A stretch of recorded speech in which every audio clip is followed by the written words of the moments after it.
Me quité las gafas de sol y volví a mirar fijamente, como para cerciorarme de que lo que estaba delante de mis ojos era verdad. No podía creerlo.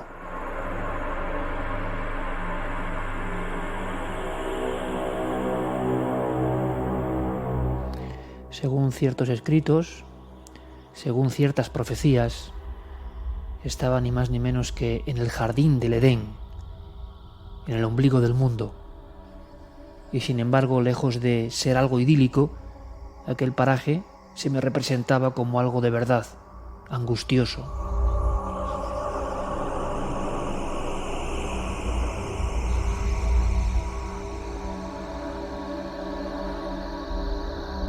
Coloqué de nuevo mis gafas, intenté secarme el sudor con el pañuelo que llevaba en la cabeza.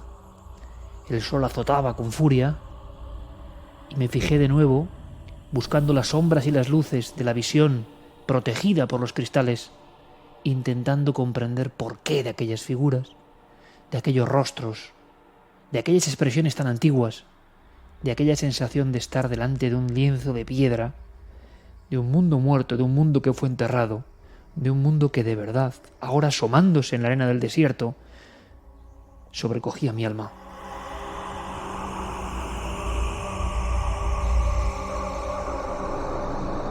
A mi lado un compañero, Juan G. Vallejo, que con la misma expresión, o muy parecida, estoy seguro, miraba a aquel lugar, aquellos pilares de piedra, y hacía lo mismo con mi rostro. Entonces yo me veía reflejado en sus gafas.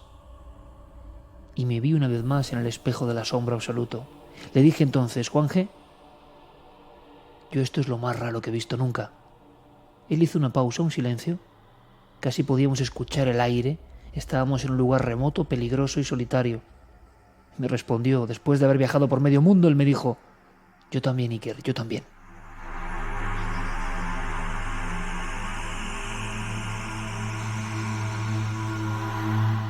Estábamos sobre una empalizada construida con viejos maderos. El lugar era lo más olvidado que uno puede imaginar. Esto ocurría hace ahora 6 años. Y un hombre con zapatos rotos y fusil oxidado, era el único guarda, nos había invitado a un té, nos había permitido el paso.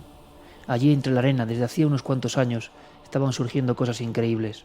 La primera vez que yo vi fotografías de esas cosas, con un teletipo llegado desde Alemania, le dije a Carmen, en la soledad oscura de la radio de madrugada, cuando llegaban y estábamos terminando el programa en la cadena SER en aquel momento, dijo: mira lo que es esto. Esto es muy extraño, Iker. Dije: esto no puede ser verdad. Una vez más, con mi suficiencia, dije: esto no puede ser verdad. Habían pasado apenas unos meses y aquella mentira la tenía delante de mis ojos, aquella rotunda mentira que era el primer templo de la humanidad.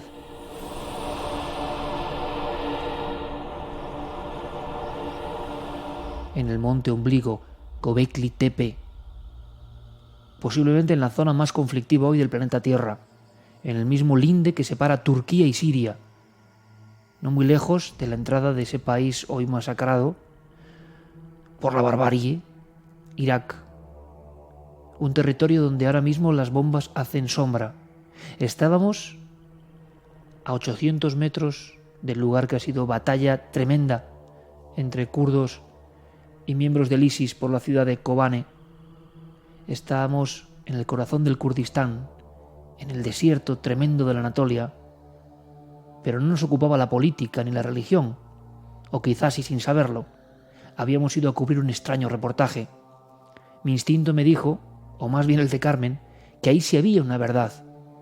Aquellas figuras eran imposibles, y más aún la datación que les estaban dando los arqueólogos. Primero 9.000 años, luego 9.500, luego 10.000.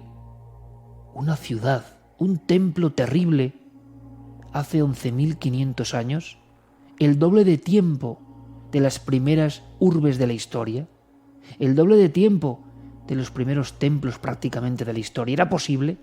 Bajo la arena, ante la mirada de aquel hombre de zapatos rotos y fusil oxidado y té hirviente, en una mesa que era una caja construida simplemente boca abajo, un recipiente de refrescos, las moscas, las arañas, los mosquitos gigantescos, la soledad completa, una pasarela de maderas que asciende por un monte que parece una boca abierta, que desde el año 95, casi en secreto, se está excavando. Y están surgiendo aquellos pilares de piedra tremendos en forma de T, parecidos a las taulas menorquinas.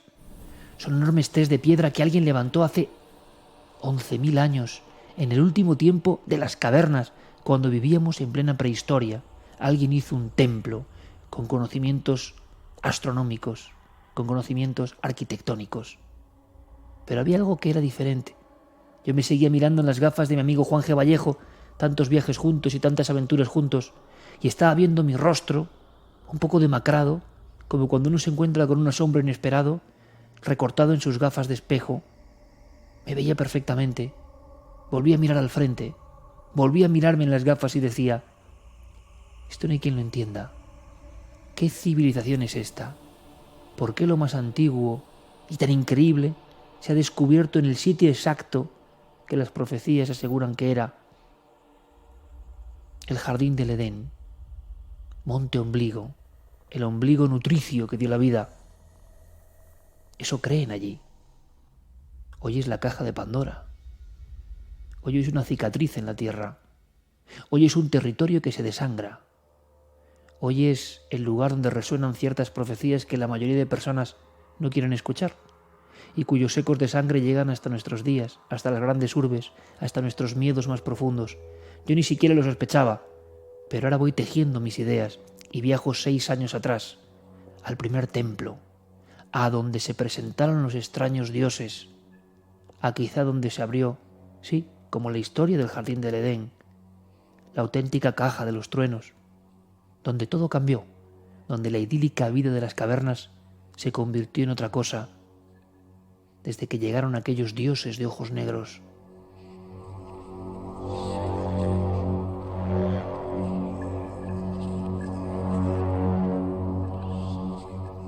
Porque los dioses de ojos negros, como si también ellos tuvieran algún tipo de gafas o protección, pero hace milenios, se habían puesto delante de mi rostro apenas unas horas antes de estar en el templo ombligo, en el monte donde todo empezó, en el sitio donde 16 templos circulares o construcciones circulares, con piedras de cientos de toneladas, movidas no sabemos cómo, porque por supuesto quedaban milenios para la construcción de la primera grúa o la primera rueda. Y porque aquellas Ts de piedra, alineadas perfectamente, alineadas con alguna estrella concreta, con alguna constelación concreta. ¿Por qué aquel lugar que miraba los cielos era tan tenebroso? Porque en la superficie pulida de aquellas Ts de piedra de hasta 4 y 5 metros de alto, en aquella especie de Stonehenge con 5 veces más edad que Stonehenge y completamente desconocido, estaban completamente labradas. Y como pasa cuando uno se encuentra con la verdad del misterio, con un arte inconcebible, con una cosa que no se parece a nada. Y yo miraba a mi izquierda y ¿sabéis lo que veía? Un terrible hombre buitre. Casi escuchaba el revolotear del hombre buitre, que no era ni buitre ni hombre, sino un híbrido de ambas cosas, labrado quizá hace 11.000 años, que es el tiempo donde se pintan las últimas cavernas españolas y francesas. Aquella gente no era de las cavernas. Aquella gente sabía cortar la piedra, ponerla en pie, trazar una especie de estructura concreta y funcional. ¿Qué ocurría en aquel templo, en las noches eternas de aquel templo? Antes que nada, ¿qué ocurría? ¿Por qué todas las figuras que se asomaban grabadas en aquellas Ts de piedra nos miraban y todas eran terroríficas? ¿Por qué?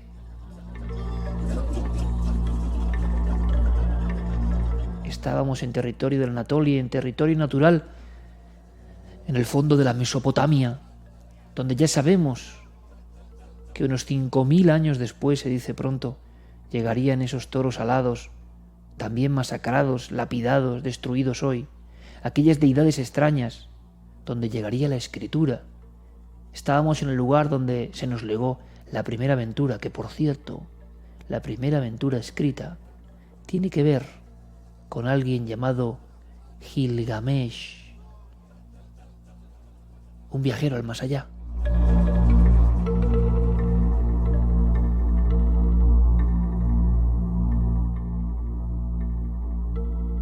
No salía de mi asombro.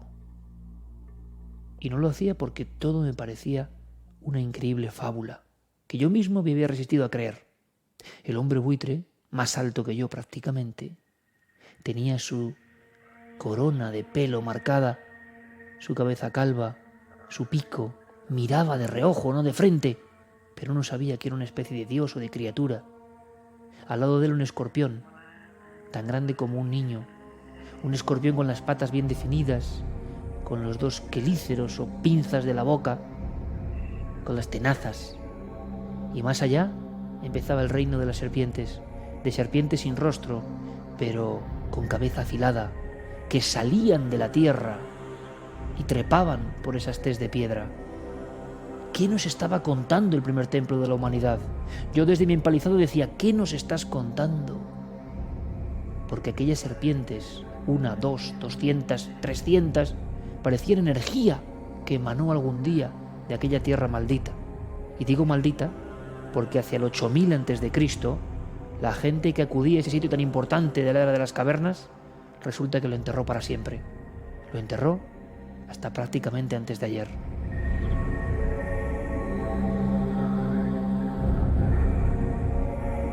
Alguien le dijo a Klaus Schmidt, el arqueólogo que empezó a desenterrar por accidente casi aquel templo de Göbekli Tepe, que eso no debía ser desenterrado, que había habido un extraño pacto con los dioses de ojos negros, que había habido algún tipo de comunión con lo extrahumano y que se había acordado por algún motivo sellar aquellas ciudades, convertirlas en templos artificiales, en pirámides escondidas, con las entrañas llenas de símbolos y mensajes. Pero los arqueólogos evidentemente no hicieron caso. Es su función. Un hombre que yo conocí, estuve en su casa, comí con él, regalé chocolates y caramelos a sus niños, estuve en su patio, vi las piezas prohibidas que guardaban. Ese hombre se encontró con una cara de un ser terrible mientras pasaba su primitivo arado. También tenía las sandalias rotas y me hablaba como quien hubiese desenterrado accidentalmente a una hidra terrible, con la pesadumbre de que algo podía ocurrir en el mundo porque se estaba tocando un suelo que no debía tocarse y mucho menos para labrar.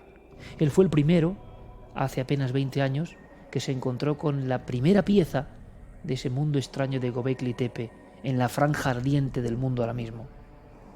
Y yo estaba con él y tomaba su té y veía en su mirada esa especie de angustia, como sintiéndose culpable de haber tocado la argolla que hable una especie de gran caja de Pandora. Eso leía yo en los ojos, o creo entender ahora, con una visión un poco marcada evidentemente por los últimos acontecimientos que estamos sufriendo como civilización, por ese dolor terrible que nos invade, por esa barbarie que no entendemos, por la sensación de que el mundo está entrando en una dinámica que no imaginábamos, como yo tampoco imaginaba encontrarme ese templo en mitad de la nada, más antiguo que todo. Seguía oteando yo, muy asombrado, cada grabado. Carmen hacía fotografías ahí abajo, con la cara manchada de polvo y también cubierta con el pañuelo, y de vez en cuando nos mirábamos los dos, y no hacía falta decirse nada. Ese jabalí con aspecto como humano y los colmillos hacia afuera. ¿Por qué todo era agresivo? Y de pronto, unos animales que yo no sé si estuvieron allí o no, que eran desconocidos, mitad lagarto, mitad serpiente, mitad cerdo, pero con la misma tensión en la trazada que los otros que sí podíamos identificar. Y de pronto caí en la cuenta. Todas las especies que aparecían, prácticamente el 80% de lo grabado en ese primer templo de la humanidad, eran especies venenosas, eran especies ponzoñosas, eran especies con un poder negativo para el hombre incluso. No era por tanto un templo para la caza, no era por tanto un templo para cuestiones más o menos lúdicas, no. Allí hace 11.000 años o más pasó algo, se dejó un mensaje y luego se enterró.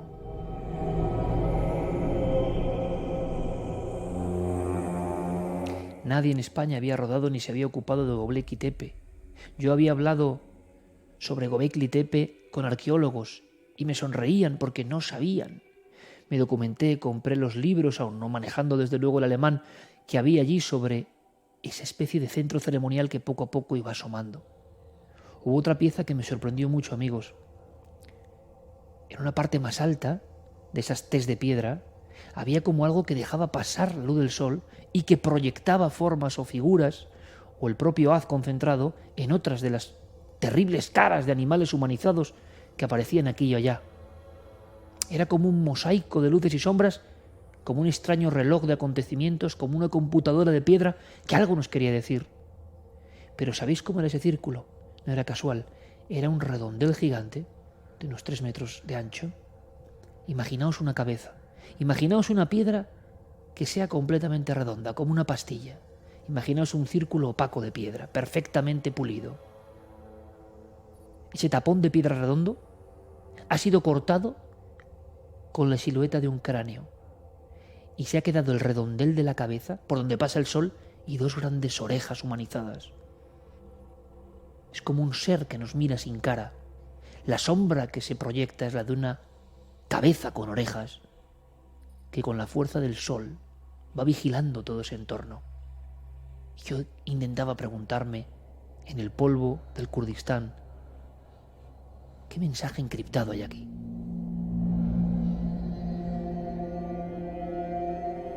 Resulta que me fijé en algo que me puso y me pone ahora los pelos de punta. Estamos hablando de una zona, amigos, donde ha llegado el humo de las bombas, donde la gente se ha degollado a 800 metros y donde estoy seguro, por desgracia, van a seguir pasando cosas. La frontera exacta, el paso fronterizo entre Siria y Turquía, es decir, la zona más caliente de toda esta crisis terrible que vive el mundo, de esta pelea entre la luz y la oscuridad que no podemos ni concebir. Algunas de las piedras más poderosas, algunos de los pilares que harían palidecer a cualquiera de nuestras construcciones. Y yo me preguntaba, pasando la mano lentamente por el filo de las piedras, ¿pero cómo han cortado este material? ¿Pero quién lo ha elevado? ¿Pero con qué sistemas hidráulicos? Dios mío, si estamos hablando del tiempo de las cavernas. Estoy seguro que ahora estáis viendo mi cara a 40 grados ante la mirada y el fusil apretado por si acaso, porque ha habido ataques de personas, esos ataques que ocurren, ¿verdad?, en ciertos países indiscriminadamente, de pronto, unas siluetas embozadas, oscuras, por las lomas pueden sorprenderte. Yo he estado en algunos lugares justo después de la tragedia, aunque eso es motivo de otros reportajes, por ejemplo en Egipto. Será motivo de otros Universo Iker, pero esto es más importante y más importante contarlo ahora. No sé muy bien qué significado tiene, pero algo me obliga y no sé por qué a hablar de este lugar y de los dioses de ojos negros. Porque me fijé que uno de esos pilares inmenso, que podría pesar 12.000 kilos perfectamente, que no sé cómo elevaron, tenía una especie de franjas. Sigo la franja, sigo esa especie de ribete o greca de piedra que recorre un obelisco perfectamente cuadriculado, no sé con qué cinceles. Y entonces me fijo en algo que me espanta. Lo que yo creo que son líneas son en realidad muñequeras y aparecen unas manos como cuadradas, robotizadas, con sus dedos, con sus 4 dedos.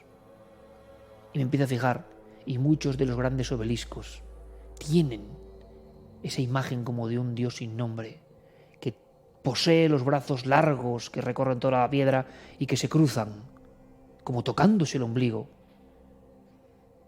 Miro más arriba, alzo la vista, y en muchas de esas piedras que son la zona fundamental de cada círculo de piedra con tés enormes, como templos o engranajes de algo que no entendemos, contemplo que esas mismas tiras en forma de V, de doble V, como si fuera un rudimentario jersey de cuello de pico de otro tiempo, corona cada lugar. Y sospecho que lo que faltan son las caras, los bloques. Quién sabe si la cara era puesta por ese foco de sol, con el rostro, con orejas y sin rostro, sin faz, sin tez. Puede que fuese una composición entre piedra y acabado solar, porque esto se hacía en la antigüedad realmente. Allí no tuve la menor duda. Estaba ante un templo dedicado a unos dioses sin rostro, pero que tenían un traje que nos puede parecer hasta militar o de soldado de otro tiempo, que tenía unas hebillas, unas muñequeras, unas manos, una especie de escotillas en el cuello. Y entonces volví a restregarme los ojos y a enfocar la mirada como quien no quiere creer lo que está viendo. Dioses en la piedra, con un traje. 12.000 años.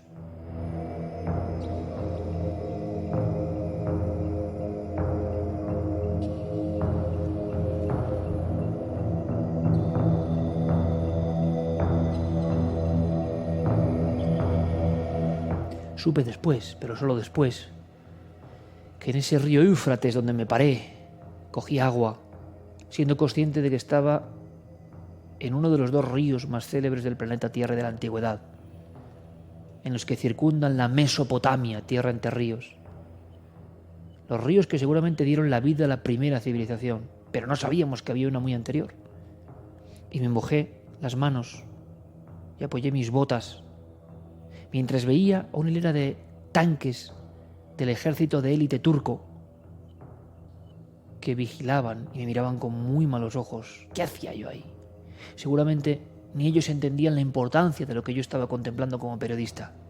Ellos se encargaban de sofocar ataques y batallas que desde el principio de la humanidad siempre se han dado en ese territorio pobre, abandonado, pero con tanta historia enterrada bajo los montes ombligo. Y allí sobre el Éufrates, con el fondo de los montes Tauros, tuve la conciencia de que había algo más.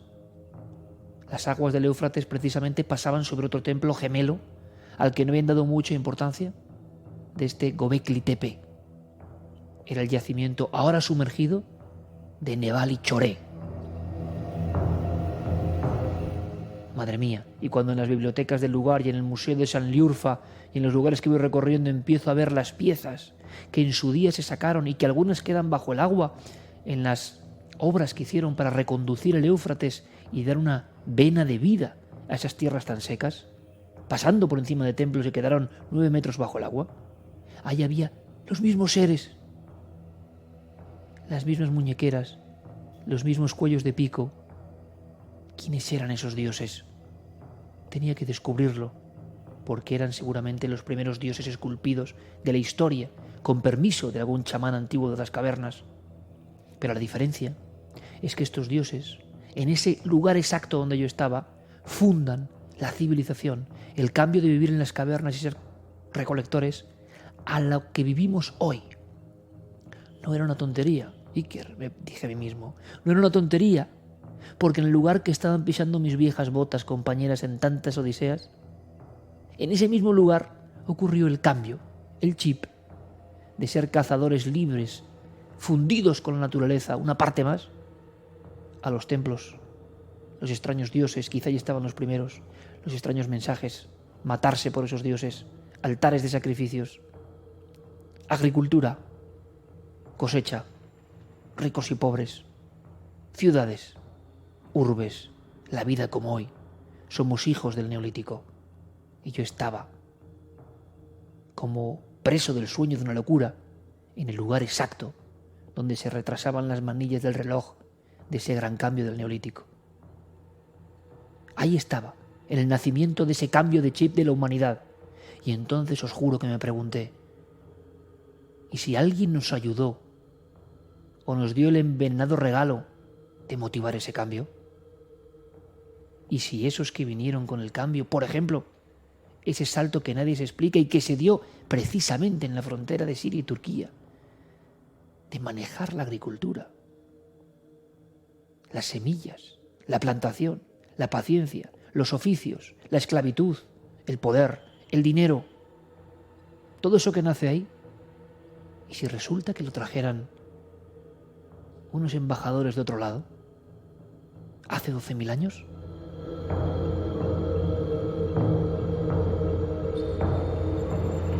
Pero yo quería saber quiénes eran esos dioses y lo descubrí. Supe que había algunas figuras con el cuello de pico, con las orejas y la cabeza absolutamente rala, como una esfera, que coronaban esos trajes que nos parecían como de extraterrestre de las películas antiguas. Si me dicen que hubo atlantes y que iban vestidos y que quedó su retrato en la piedra, esto era. Pero no sabía exactamente el origen de toda esta circunstancia arqueológica. Tenía que descubrirlo por mí mismo. Y entonces descubrí que una de esas figuras imponente, la primera gran escultura de un ser humano, si es que es un ser humano, se guardaba en un entonces decrépito museo. Y yo iba a encontrarme con esa mirada. Estaba convencido. Tenía que poner cara a esos dioses a los que sin duda estaba dedicado ese templo, que sin duda es el primero de la historia conocido y que sin duda es en el lugar donde dejamos de ser seres que vivían en armonía y comunión con la naturaleza, que adoraban a la propia naturaleza como Dios, y de repente empezamos a adorar a dioses antropomórficos, individualizados, y de repente empezamos a matarnos por esos dioses, y de repente empezamos a odiar quizá al que no hacía sacrificios a esos dioses, y de repente empezaba la larga caja de Pandora que es la historia humana, y yo quería ver la cara, porque pensaba que ellos eran los culpables.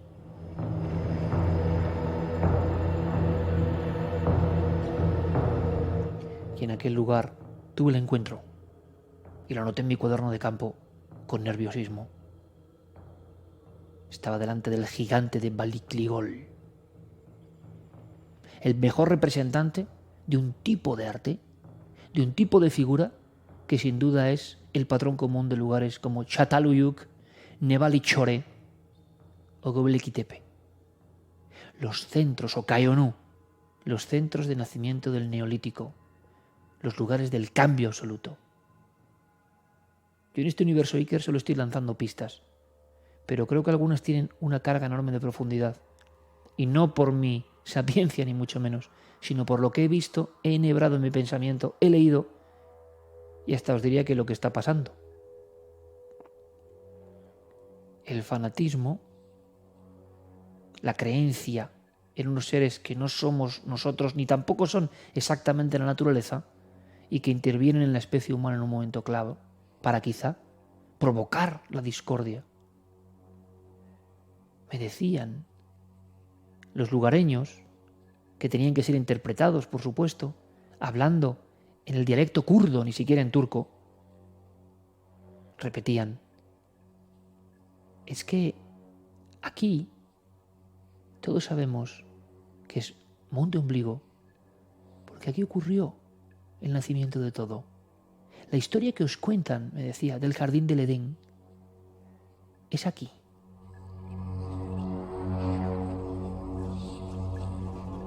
Yo más que dioses casi veía demonios en aquellas tes de piedra. No era un lugar agradable, ni mucho menos, para un templo que fuese algo espiritual, luminoso, enriquecedor, ¿no? En mitad de los círculos de Göbekli Tepe yo había sentido un estremecimiento terrible. Las serpientes, los escorpiones, las arañas gigantescas, los buitres con mirada humanizada, las criaturas desconocidas, todas con grandes colmillos. Era un culto a la naturaleza peligrosa, agresiva. ¿Por qué? Y había unas zonas de piedra donde seguramente había habido templetes con algo. Y muchos suponen que eran esos grandes dioses a los que se homenajeaba. Y muchos están descabezados. Los decapitaron antes de enterrar el lugar, de sellar el lugar para siempre. Alguien que hace una obra tan magna, luego la entierra bajo tierra, ¿por algo? Quizá aquellos creadores de Göbekli Tepe hace 12.000 años fueron conscientes de que se habían librado fuerzas increíbles. ¿Creyeron en una profecía? Es imposible que nosotros creamos hoy en profecías, ¿verdad? No, hombre, nosotros nos tenemos que reír de las profecías. Lo digo y lo afirmo. Pero quizá esa sea la gran diferencia con gente que cree en profecías, las interpreta y hasta está dispuesta a matar por ellas. Eso hace que cualquier batalla sea desigual, ¿no? Alguien dijo que es imposible combatir a alguien que está dispuesto a morir. La diferencia es brutal. Y todo ese amor a la muerte, esa especie de mandato divino, esa esquizofrenia tremenda en la que entra el género humano, ese neolítico del que seguimos siendo hijos y que bien criticaba el maestro Félix, como el momento en que perdimos cualquier nexo con nuestro vínculo con nuestra madre, nos desgajaron de la madre. ¿Quién nos quitó de la madre tierra? ¿Quién nos amputó el cordón umbilical con la madre tierra? ¿Quién nos llenó la cabeza con seres a los que servir, por los que matar, por los que poner la vida por debajo de otros valores, consignas, dogmas, escrituras que se van transformando con el tiempo? Y yo intuía, y es una locura, que en el rostro de aquellos dioses de ojos negros, de aquellos habitantes del primitivo Göbekli, quizá estaba la respuesta.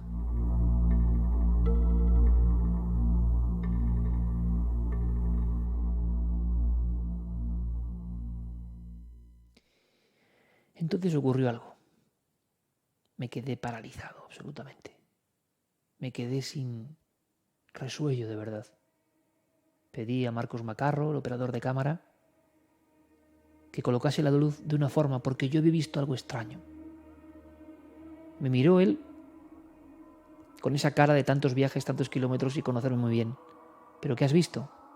Y en aquel momento no quise ni siquiera responderle.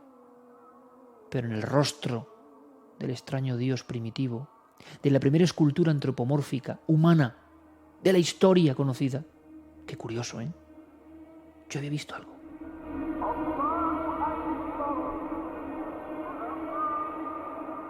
Era una esquina del Museo de Saint-Liurfa, la tantas veces sagrada y considerada primera urbe de la historia conocida.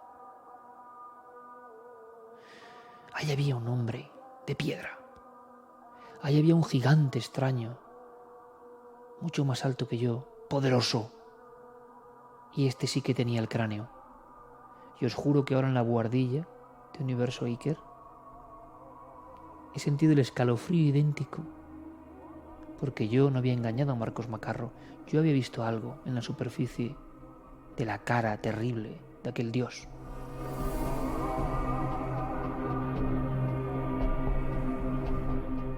No me cabía duda. Aquella cara era completamente esférica. Me recordaba una vieja fotografía de un viejo caso español que titularon, que llamaron La cara de nadie, redonda, con unas orejas que habían sido erosionadas por el paso del tiempo, que a mí me recordaban de inmediato a la sombra, al hueco en la piedra, a un dibujo como grabado, como quitando lo que sobra y creándolo con el aire en las rudas piedras de Göbekli Tepe. Pero lo que más me impresionó es que aún mantenía los ojos de obsidiana.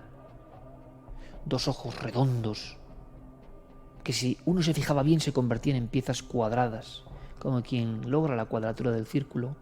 La impresión óptica era muy rara. La obsidiana, el material más duro conocido en la antigüedad, el más preciado.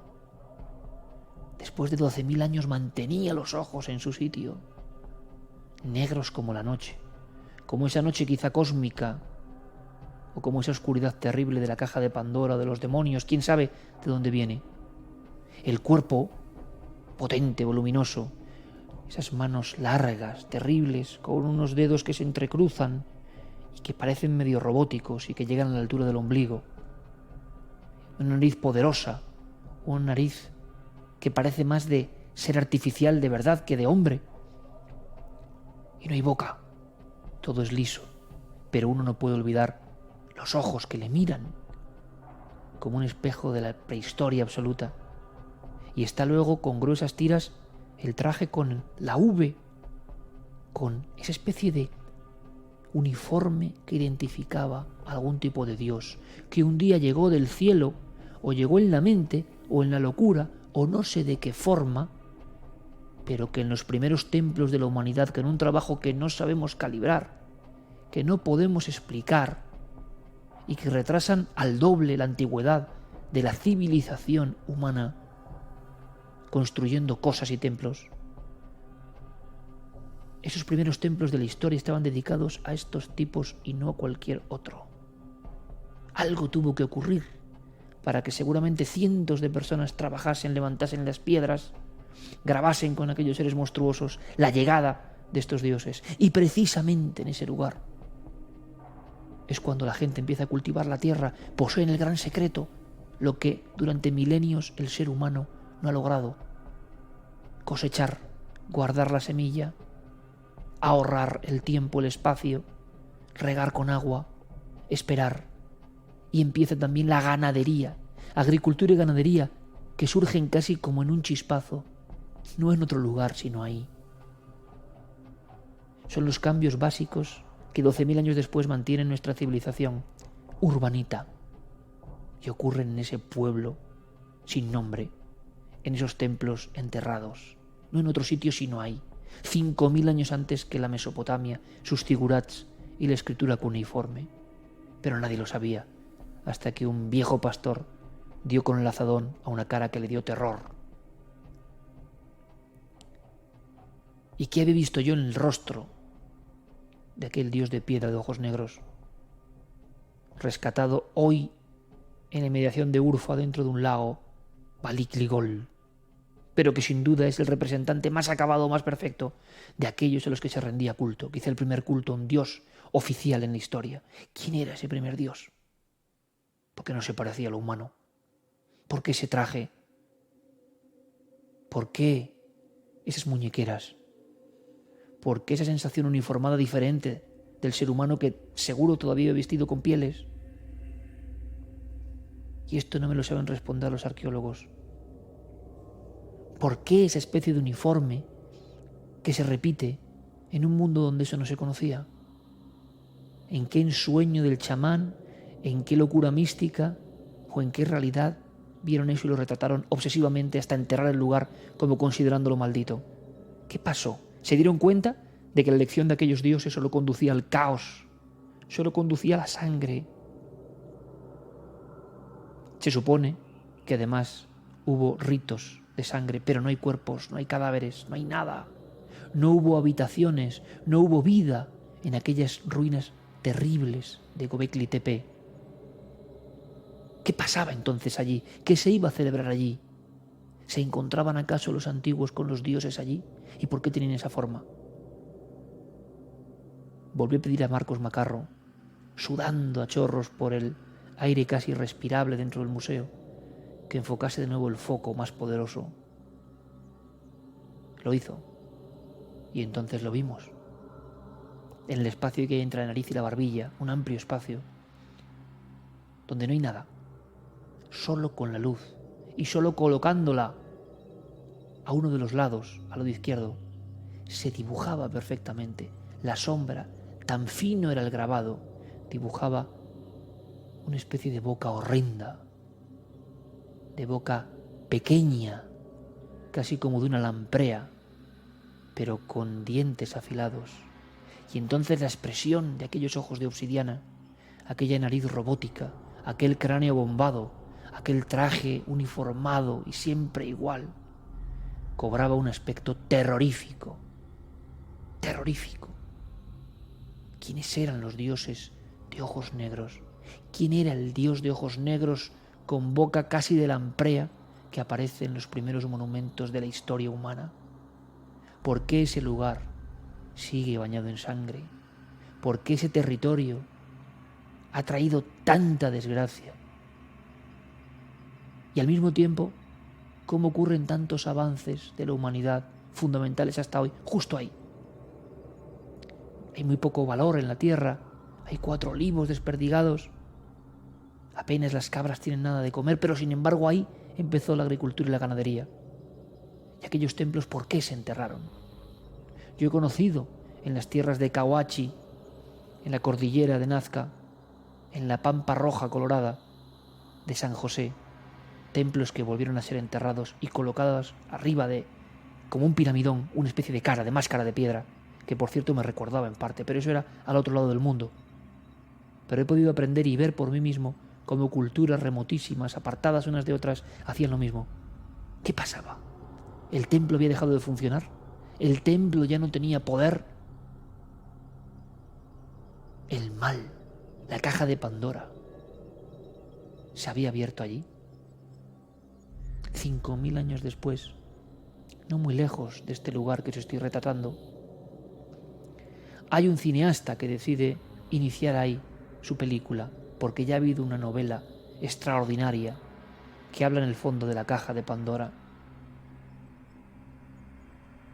En esa primera escena hay un sacerdote que es avisado porque en el yacimiento de Irak han encontrado una figura, el dios Pazuzu, el demonio de la tempestad. Y entonces el padre Merrin sabe perfectamente que las tinieblas del diablo ya están aquí. Vuelve el combate. Ese lugar, Hatra, donde se rueda esa escena, ha sido uno de los puntos de conflicto, de destrucción, de sangre con el tema del ISIS. Un tema que evidentemente alguien podía pensar que era pasajero o que era residual. Y con qué distancia hablamos en nuestras coordenadas casi siempre cobardes occidentales, y es normal, porque nos hemos acostumbrado a una vida donde no entendemos la barbarie, pero la desventaja que nos da eso, y cómo se enredan en politiqueos, en buenismos, en a ver quién es más civilizado, y en reírse de las profecías, que es cosa de bárbaros. Yo no me reiría mucho de la barbarie ni de la profecía. La profecía de esa película y de esa novela está ahí en Hatra y se extiende por toda esta zona que estamos hablando desde siempre. La puerta de la oscuridad en la Mesopotamia. El viaje de Gilgamesh, la primera obra escrita, no es cualquier cosa. Resulta que la primera escultura cincelada por un hombre que se sepa es el dios de ojos negros de Balik Ligol, el uniformado, el de la boca de dientes. Y resulta que el primer escrito de la humanidad es la epopeya de Gilgamesh, en ese lugar, cerca de ese lugar, que viaja al más allá y se encuentra con los dioses de la oscuridad. Son como piezas de un puzzle que nos cuenta algo y que siempre nos retrotrae a esa zona, que curiosamente en pleno siglo XXI, y cuando nadie lo esperaba, se convierte en una herida para el mundo. Y una herida de las que nos hemos reído durante mucho tiempo, porque creer en profecías. Hay una diferencia enorme entre quien cree en profecías y no cree. Entre quien vive su vida convencido de que forma parte de las páginas de un extraño dictado y quien no. Nosotros hemos perdido cualquier conexión, no ya con ese mundo, que nos puede parecer más bárbaro o no, sino con el entendimiento de ese mundo, porque nuestra mente occidental se ha ido hacia otro lado. Nuestro confort nos impide, y hablamos de eso, de ser los más educados, los más finos, en el fondo demostrando una falta de empatía brutal por la vida de algunos. Me hace mucha gracia eso de no nos doblegarán, y las velas y los momentos de homenaje que son normales y lógicos. Y yo a veces digo, ¿no nos doblegarán? ¿A quién? A 100 y pico, casi 200 serán con el tiempo, ya los han doblegado, ¿eh? Cuando una vida humana se doblega, está doblegada, ¿eh? Ah, pero es que eso ya no vale. Hay que seguir en el extraño sistema de las palabras vacías y del extraño buenismo. No me quiero meter más en camisa de 11 varas porque no es lo mío. Yo os quiero contar algo que no os va a contar nadie, porque yo lo he visto con mis ojos. Yo estuve en el lugar de la puerta de las profecías. Yo estuve en los primeros templos de la humanidad. Yo los filmé, los dibujé, los toqué. Y la sensación que tengo después de ver lo que está pasando es que hay una lejanísima historia que por algún motivo se abre en esa brecha de tierra. La película, por cierto, de ese sacerdote, si no lo habéis visto, es bueno el visionado, de nuevo, que encuentra una figura que despierta una bestia llamada Pazuzu, que se da cuenta de que las tinieblas y la luz están condenadas a luchar y que las tinieblas, como tienen su determinación, la luz debe tener su determinación o será devorada por el túnel. No nos queda otra. No sé, creer en la luz y actuar con firmeza en la luz. Esa película, por cierto, por si alguien no se ha dado cuenta, y que es otro sello sobre la larga historia de esta franja que os he querido contar con mis propios ojos. Esa película, que en este caso no es tan ficción, era pequeña cosa, ¿verdad? La primera escultura humana es el gigante de ojos negros. El primer templo de la humanidad es Göbekli Tepe, en este lugar tan azotado, epicentro clave para el conflicto que estamos viviendo. Tierra por la que se están peleando ahora mismo, por algo más que nosotros ya no entendemos. Para la cultura del Kurdistán es el ombligo donde empezó todo.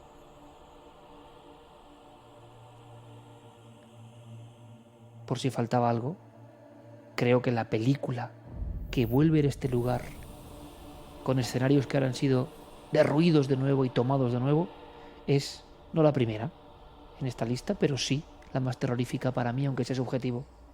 Esa película que volvía a poner nuestra mirada en este lugar de la tierra por algo como para decir, no os olvidéis de las profecías, es El Exorcista. Casi nada.